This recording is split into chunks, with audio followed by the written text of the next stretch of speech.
Pues doctor, sea bienvenido a También Opinamos. ¿Cómo está? Muy buenos días, tardes o noches cuando nos vean aquí en este espacio. ¿Cómo están? Su saludo a todos, buenas.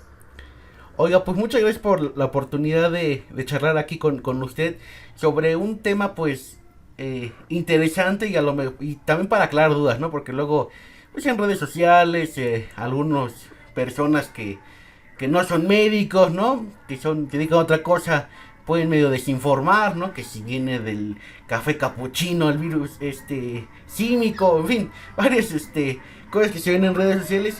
Y me gustaría preguntarle ahí con el fondo del gas bienestar que está pasando por acá, preguntarle doctor de arranque, esto que estamos viviendo es otra vez una señal, una alarma de que no hemos aprendido la lección con el COVID, no hemos aprendido la lección con pandemias previas, enfermedades previas. No, fíjate que más bien es una consecuencia de la inequidad en la salud, tanto de la investigación, el desarrollo e incluso las prioridades en salud pública. La viruela símica es una enfermedad que se identificó en los seres humanos desde 1970, pero nunca se le había prestado atención, tanta atención como ahora. Sí se le había prestado atención porque hay un medicamento, hay una vacuna para ello, pero no se le había prestado tanta atención porque era una enfermedad preponderantemente que se presentaba en el noroeste de África, en países africanos, en Liberia, en Nigeria, República del Congo, Costa de Marfil. Todos estos países desde 1970 ya se había presentado, pero nunca había sido una emergencia sanitaria hasta que hubo una serie de eventos festivos en el sur de las islas del sur de España, en el mar Mediterráneo, y de ahí hubo la concurrencia de algunas personas de Europa, y cuando regresan a sus lugares de origen empiezan a notar las lesiones, los datos iniciales, que es como una enfermedad de vías respiratorias superiores, y entonces es cuando se desencadena la alarma mundial, porque se empiezan a ver casos. Ahorita no sé cuántos casos hay, creo que había cerca de 40,000 casos en el mundo, lo cual, pues si ustedes lo comparan con lo que sucedió con la pandemia, a veces había 40,000 casos nuevos en un solo país de COVID. Y ahora se desencadena esta alarma internacional por la sencilla razón de que ya no son la gente de población negra, ya no es la gente de raza negra la afectada, ahora son los blancos. Entonces ahora sí es una emergencia mundial. Entonces hasta en eso se nota la inequidad, la discriminación, el racismo, hasta en las estructuras más altas de la salud pública mundial, ¿no? Esto es una enfermedad que se transmite de manera... Hay que hacer muchas cosas para transmitirnos esta enfermedad, a diferencia de COVID-19, que lo único que tenemos que hacer es cumplir con la cochina costumbre que tenemos de respirar. Entonces, para que nos contagiemos de la viruela del mono o la viruela símica, que en realidad es una enfermedad de roedores, los roedores infectan a los simios, y esos simios, cuando se los comen, cuando conviven con ellos como mascotas o cuando los utilizan para algún tipo de actividad sexual, es cuando el ser humano se contamina. Y entonces ya esos seres humanos contaminados pueden contaminar a otros. Para que haya una contaminación necesita haber contacto directo piel con piel, mucosas con mucosas o secreciones con secreciones. Si yo tomo agua de un vaso y dejo mis secreciones ahí, yo estoy infectado, y otra persona bebe de ese mismo vaso de mis secreciones, existe la posibilidad de que se infecte. Es muy raro prácticamente, digo, en medicina no hay todo, siempre, nunca, nada, o sea, eso no existe. Entonces, es poco probable que nos podamos infectar por tocar un picaporte, un escritorio, una mesa, un tubo en el camión. ¿Qué necesitaríamos hacer? Pues necesitaríamos hacer que la persona infectada de viruela del mono escupiera en la mano, se secara el sudor, o se limpiara la nariz con mucosidad, tomara el tubo de un camión y luego yo lo tomara en menos de 2 o 3 horas y tuviera yo algún tipo de lesión en la mano, o que lamiera el tubo del camión, ¿no? Esa es la manera en la que yo me pudiera contaminar. La otra manera, que es la más frecuente, en la que la gente se contamina, es por contacto directo piel con piel. Puede ser contacto directo piel con piel por una actividad íntima, no necesariamente sexual. Hay familias, por ejemplo, esta es una enfermedad que ataca mucho a personas de bajos recursos, porque muchas veces las personas duermen en la misma cama. En una familia de 4, todos duermen en la misma cama. Entonces eso es un contacto íntimo. Y desde luego el contacto sexual es una vía que también es muy importante para la transmisión de la viruela del mono. Y es una transmisión sexual que no distingue preferencia sexual, género, color, nacionalidad, idioma, nada de esto, porque también se ha querido estigmatizar a la población gay, homosexual, principalmente masculina, como que es un factor de riesgo, y no es un factor de riesgo. Lo que pasa es que pues, se presenta más en esa población por los patrones de vida sexual que algunas personas de esta comunidad tienen, pero no es preponderantemente de ellos, ni es exclusiva de ellos. Entonces, doctor, en este sentido, las prevenciones que tendría que tomar la población pues no deben ser tan extremas, ¿no? O las formas de contagio pues no ameritan como con el COVID, ¿no? Que aquí sí tenemos que salir con el cubrebocas, sino el riesgo de contagio sí es mayor. Claro, aquí lo único que tiene que hacer la gente es, bueno, pues evitar en la medida de lo posible, evitar tener contacto íntimo, contacto cercano con personas que desconocemos. Si las personas que creen que se han infectado empiezan a tener datos de vías aéreas superiores, malestar al estado general, y empiezan a notar lesiones rojitas que forman ampollas, vayan y busquen atención médica. Ahora, las personas de mi edad o mayores, yo tengo 57 años, las personas de mi edad o personas mayores, nosotros fuimos vacunados contra la viruela cuando fuimos niños. Entonces nosotros tenemos una protección parcial muy importante. La protección para viruela no es tan complicada, no es tan difícil.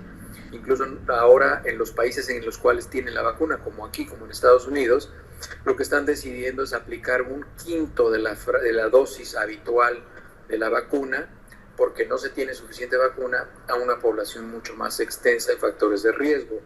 ¿Cuál es la población con factores de riesgo?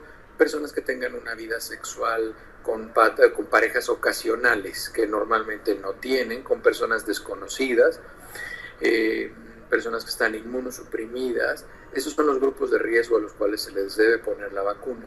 Entonces, eso se está haciendo y se está utilizando 1/5 de la vacuna para generar protección. Doctor, ¿una persona que está contagiada se tiene que aislar? ¿Tiene que cumplir un cierto tiempo de aislamiento? Sí, el aislamiento, o como le llaman algunas personas, la cuarentena, porque pues, será así, o sea, 40 días, ¿no? El aislamiento que se requiere en estos casos es en cuanto empiecen a tener síntomas. Y los síntomas, les repito, son síntomas de enfermedades de vías aéreas superiores, que en este momento pues no sabrían si esos síntomas de enfermedad de vías aéreas superiores son COVID o son cualquier otra cosa, ¿no? Entonces de cualquier manera se tienen que aislar. Si empiezan a notar que les salen lesiones en la piel, tienen que buscar ayuda. Afortunadamente ya hay ayuda por telemedicina u otras maneras para hacerlo, no tener que salir al transporte público e infectar a otras personas. Las lesiones empiezan a aparecer de 7 a 14 días después del inicio de los síntomas, y la desaparición de las lesiones se presenta alrededor de 21 a 30 días después. Las personas siguen siendo infectantes para otras personas, mientras tanto sigan teniendo lesiones o rojitas, o como ronchita, o como ampolla con un contenido blancuzco. La recomendación es no las rompan las ampollas, porque esas ampollas son ricas en virus. Si ustedes las pican ahí es como esparcir el virus en cualquier cosa que pudieran tocar. Déjenlas, las lesiones se secan solas, no arranquen las costras. Hasta que no se caigan todas las costras y se vea la piel clarita, más clarita de lo que tenemos el resto de la piel, que está surgiendo piel nueva, hasta ese momento todos los pacientes que tengan diagnóstico de viruela símica tienen que mantenerse en aislamiento. Doctor, no sé si usted sepa, ¿no? Pero, por ejemplo, hay regiones, ¿no? Cuando les da la varicela, hay quienes, sobre todo las abuelas o las mamás, ¿no? Ponen este polvo de haba en estas, pues en lo que acaba de mencionar, ¿no? Para aliviar la comezón que en el caso de la varicela da. Este polvo de haba que se ha puesto en estos casos que le menciono, ¿es recomendable en el caso de la viruela o mejor no ponerle nada a estas ámpulas? Mira, cuando yo hice el internado, el servicio social y mis rotaciones clínicas en México, yo veía que les ponían polvo de haba. Les pueden poner polvo de hada, de lo que quieran. Le pueden poner incluso, hay una loción que se vende, loción de calamina, que se vende en México, es una cosa rosita que se pone. Está bien que se pongan lo que quieran para evitar, porque si se rascan y se arrancan las lesiones, eso puede lastimarlos, se pueden infectar, y si se rompen alguna ampolla con contenido líquido aún, pueden esparcir la enfermedad de manera más riesgosa. Entonces sí lo pueden usar, no les pasa nada. El polvo de haba lo único que hace es que disminuye los niveles de histamina en la piel, y hace que la gente disminuya su comezón y que no se rasque, pero está bien, pueden tomarlo, pero eso no cura, pues es nada más ataranta pues la comezón. Doctor, ¿por qué estamos viendo de repente que en muchos medios se empiezan a hacer conteos de cuántos casos van en tal estado, en tal entidad? No sé, ¿se debe a lo mejor a esta experiencia que hemos tenido con la pandemia de COVID-19, que todo el mundo está, pues, de cierta forma con miedo a que una emergencia similar vuelva a surgir? ¿O a qué se debe este fenómeno, en su opinión? La verdad es que no entiendo por qué tendrían esa obsesión. Digo, los medios de comunicación tienen que informar, en principio, pero a mí me gustaría más que tomaran la Secretaría de Salud en México hizo un esfuerzo muy importante y publicó una página de viruela símica y tiene información muy precisa, muy puntual, con recomendaciones muy breves, muy puntuales para que la gente se cuide. A mí me interesaría más que estar contando casos y sacar fotos de personas con ampollas y pústulas.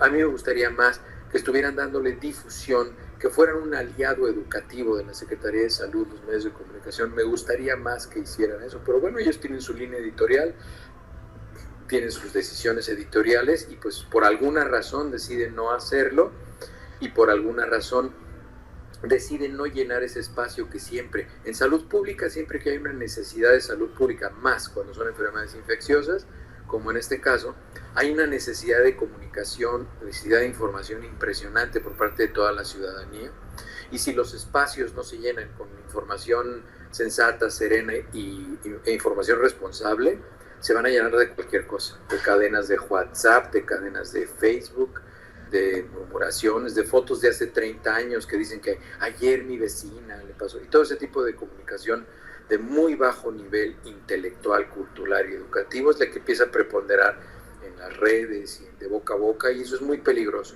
Y es por eso que, bueno, yo no entiendo por qué hacen eso los medios de comunicación, pero pues bueno, pues cada quien decide su línea editorial, ¿no? Y en ese sentido me gustaría preguntarle, porque incluso ya no solo son los medios de comunicación, hace rato mencionaba esta estigmatización, ¿no?, que se pretendió hacer sobre la comunidad homosexual, porque incluso el director de la OMS, cuando se declara esta emergencia, pues digamos que describió la viruela del mono como una enfermedad de transmisión sexual que se daba principalmente en hombres que tenían sexo con otros hombres. Usted ya hizo esta importante anotación de que pues no nada más se da en esta población. Sin embargo, considera que pues fue una declaración pues irresponsable, por decirlo de alguna manera, viniendo de una institución como lo es la OMS. Seguimos siendo un mundo y sociedades llenas de mojigatería. Eso es lo que pasa. Porque se tardaron 2 años, un poco más de 2 años en la OMS, en decir que el COVID-19 era una enfermedad que se transmitía a través del aire y que cualquiera nos podíamos contagiar. Trataron de minimizarlo al principio, no preponderaron esta comunicación, pero sí algo que involucra la conducta sexual de un grupo característico de personas, les urge con la boca caliente ir a decir que es una enfermedad preponderante. O sea, seguimos siendo un mundo mojigato que vive del prejuicio y el escándalo, hasta en las más altas autoridades, y eso es muy lamentable, porque fíjense, si yo digo que una enfermedad es preponderantemente de X o Y grupo social, el resto de la gente no se va a cuidar como a mí me conviene como autoridad sanitaria que se cuiden. ¿Por qué? Porque prefiero que volteen a ver a estos como los apestados, como los malportados, como los sucios, como los pecadores. Somos un mundo muy mojigato y muy prejuicioso. Sin duda, doctor, y es muy lamentable, ¿no?, esta situación que usted narra, y que, bueno, nos da la oportunidad acá, en esa trinchera humilde de contrarrestar o de tratar, ¿no?, de poner nuestro granito de arena para no desinformar, sino todo lo contrario, que la gente se oriente. Un poco también con este virus, preguntando a conocidos y conocidas sobre sus dudas. Hay una duda que generalizada, ¿no?, que hay, es si quienes se contagian de la viruela del mono desarrollan secuelas, como pasa ahora con el post-COVID, ¿no?, que algunos quedan con secuelas. Y también, aprovechando el viaje, sin el afán de caer en la automedicación, hay un tratamiento ahí, ya decía de esta vacuna, ¿no? Pero cuando la gente se contagia, ¿puede tomar algún medicamento o no hay que tomarlos? Mira, respecto a esto, lo último que me dices, de qué se toman, te voy a contestar como le contestaba a mis pacientes cuando estaba en México, en la Ciudad de México y en el estado de Guanajuato, en León. Todavía no existía la telemedicina y me hablaron y me decían, doctor, tengo este y este y este síntoma, ¿qué me tomo? Entonces yo siempre les decía, tómate un taxi y te vienes al consultorio. Entonces, yo les diría eso a las personas, si creen que tienen alguna enfermedad, no le pregunten a la abuelita, no le pregunten a la mamá, no le pregunten a la tía que sabe un chorro de medicina porque se ha leído el diccionario de medicamentos. No hagan eso. Vayan y busquen atención médica con algún médico que les pueda identificar las enfermedades y les pueda brindar la atención que cada uno de ustedes merece. Entonces, no hagan eso, no se automediquen, traten de buscar atención médica y más si existe la sospecha, si ustedes tuvieron un contacto íntimo con una persona, un contacto cercano con una persona que habitualmente no conviven y tiene síntomas que pudieran ser sospechosos de viruela del mono, pues vayan y busquen atención con quien deban buscarlo. ¿Y sobre las secuelas, doctor? No hay secuelas. Mira, los pacientes que les da la viruela símica o cualquier otro tipo de viruela, que bueno, la viruela ya no existe, ¿verdad? La otra ya no existe, en teoría, no sabemos si por ahí haya algunas personas, pero ya fue declarada erradicada del mundo la viruela, la que conocíamos, ¿no? Esta es otra viruela, la viruela del mono causada por otro poxvirus, pero no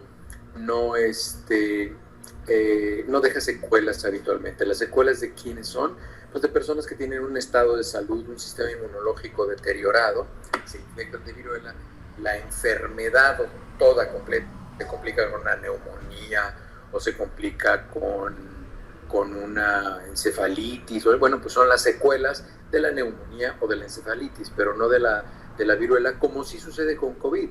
Las secuelas que suceden con COVID es porque COVID, cuando es destruido por el sistema inmunológico, como consecuencia de inmunidad previa por enfermedad o inmunidad por vacunación, deja fragmentos de proteínas en diferentes lugares del cuerpo, fragmentos de proteínas virales en todo el cuerpo. Entonces, eso lo que hace es que esta persona siga teniendo una reacción inflamatoria crónica por la presencia de esas proteínas virales y por eso esa persona puede seguir teniendo todos esos síntomas de COVID largo, que ya son hasta 200 descritos, tanto en adultos como en menores de edad. Y el grupo más susceptible de los menores de edad, esta es una perla de información que le regalo a tu noticiero, porque es importante la vacunación en menores de edad, porque fíjense que hemos visto que el grupo de 6 meses a 5 años que les da COVID tienen una muy alta frecuencia, prevalencia, incidencia de complicaciones y secuelas COVID. ¿Por qué puede ser esto? La teoría de esto es muy sencilla y muy fácil de entender. Habitualmente todos nosotros cuando llegamos a los 5 años ya nos han dado un montón de gripitas y ya nos hemos expuesto a un montón de virus, a muchísimos. Muchos de ellos son los 4 coronavirus que ya conocemos que están entre nosotros por miles de años. Este SARS-CoV-2 que causa la COVID-19 es uno nuevo, pero nosotros ya teníamos 4. Las causas más frecuentes de enfermedades de vías aéreas superiores, es decir, de gripitas, son coronavirus, rinovirus y adenovirus. Como los niños de 6 a 5 años estuvieron encerrados 2 años, más de 2 años, no se expusieron a ningún virus de la comunidad.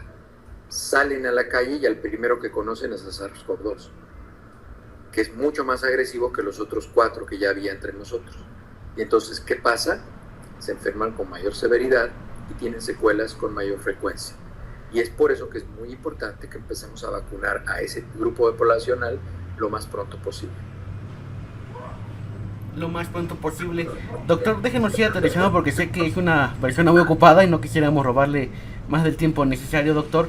Pero me gustaría conocer, o nos gustaría mejor dicho, conocer su opinión, porque seguramente ayer escuchó, ¿no?, que el subsecretario Hugo López-Gatell pues cuestionó estas farmacias con sus consultorios a un lado, ¿no?, donde ahí luego tienen unas botargas bailando y demás. Y pues ayer las farmacéuticas y algunos colegas de los medios salieron muy a defender ese negocio. Me gustaría preguntarle su opinión, si que este modelo de negocio pues no debería de existir, o sí debe de existir. ¿Cómo lo aprecia usted? Si cierran las farmacias, los consultorios de farmacia, México cae en una crisis brutal, brutal de salud pública. El 86% de las enfermedades las resuelve el médico de primer contacto, médico familiar o el médico general. El problema es que al médico general y al médico familiar lo han denigrado, humillado, menospreciado, ofendido, vilipendiado. Y los servicios de salud históricamente en México han sido insuficientes e incapaces de generar atención médica. Los consultorios de farmacia son una necesidad de México. Si yo abro un consultorio de farmacia aquí en Estados Unidos, en la zona en la que yo vivo, lo intentaron, lo tengo que cerrar en 6 meses porque nadie se aparece, porque el sistema no lo favorece. En México, la gente que va a los consultorios de farmacia incluso es gente que tiene seguro de gastos médicos mayores, pero los seguros de gastos médicos mayores no cubren una consulta. ¿Qué prefieres? ¿Ir a ver al otorrino y que te cobre 2,500 pesos de consulta, o pagar 35 o 20 pesos o gratis en un consultorio de farmacia si al final te van a dar lo mismo? Entonces, es el sistema de salud el que está mal, el que es insuficiente y el que tiene que ser reformado. Y otra cosa que se tiene que reformar es la Ley Federal del Trabajo. Porque no es posible que la Secretaría del Trabajo tolere que cualquier empresa trate de esa manera a un médico. 14,000, 12,000, 9,000 pesos al mes. Ayer estuve viendo los salarios de los médicos en México. Hagan una división con cuánto tiene que vivir un médico al día en México. Con 350, 400 pesos. ¿Quién vive con eso? Ganas más limpiando casas, ganas más de mesero, manejando un taxi, un microbús, o no sé si existan todavía los microbuses, pero ganan más de eso que siendo médicos. Y esas personas dedicaron 6 años de su vida, que bien que mal, si no son los más brillantes, y si lo son, eso a mí no me interesa.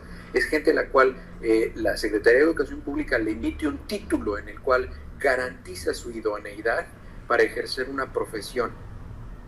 Y el Estado, el gobierno, la Secretaría, el país, no es capaz de ofrecerles un salario decoroso a esas personas. Eso es un problema mucho más grande que los farmacéuticos y que las farmacias. No, eso es un problema estructural de la Secretaría de Salud, de la Salud Pública y de la Secretaría del Trabajo. Se tiene que atender desde ahí. Y por ningún motivo yo toleraría que atacaran a los médicos que trabajan ahí. Los médicos que trabajan ahí son personas que dedicaron años de estudio y fueron engañados porque les dijeron que saliendo de la universidad les iban a dar un título que les iba a dar la posibilidad de tener movilidad social, es decir, moverse de un nivel socioeconómico a otro, y eso es una mentira que no se les está cumpliendo. Están viviendo no en la pobreza, en la miseria.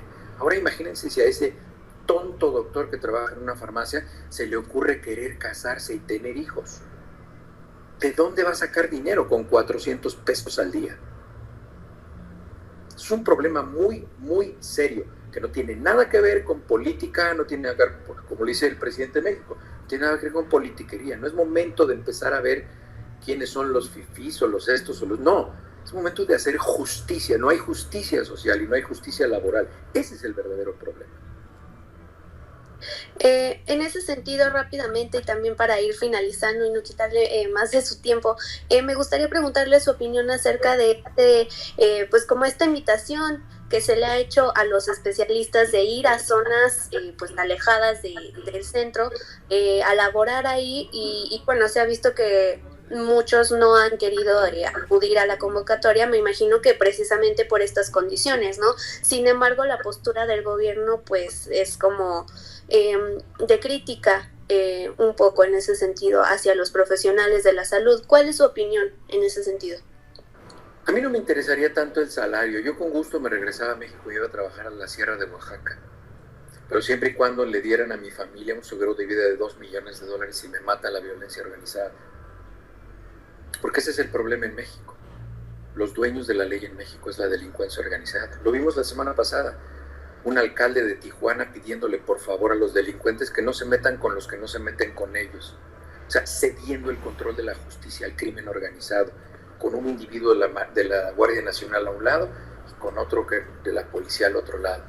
Ese es el verdadero problema, que los criminales saben hace muchos años que son los dueños de México. Los dueños de México, sin duda, doctor, y eso es malo porque pues no permite, ¿no?, que tanto los médicos, las médicas, como cualquier otro profesional de otra carrera y de otra pues trabajo, pues pueda desempeñarse, ¿no?, en este país. Así es, tanto los delincuentes comunes como los de cuello blanco, esos son los dueños del país, desafortunadamente. Y por ellos dos, por eso estoy en Estados Unidos. Pues sin duda es muy lamentable esa situación, doctor. Yo le agradecemos que esté aquí en También Opinamos para orientarnos sobre ese tema de la viruela del mono, la viruela símica, y también otros temas de la coyuntura nacional que sin duda son importantes conocer su opinión y pues también entrar al debate. Muchas gracias, les mando un abrazo y cuando gusten aquí estoy para servirles. Muchísimas gracias, doctor. Hasta ahí le avisan a Rocío cuando se transmite el programa para poder verlo. Sí, muchas gracias. Le mandamos el link. Gracias. Gracias. Ahí están las masacres. He decidido regresar de lleno a la vida pública. ¡Fuchicaca! Haiga sido como haiga sido,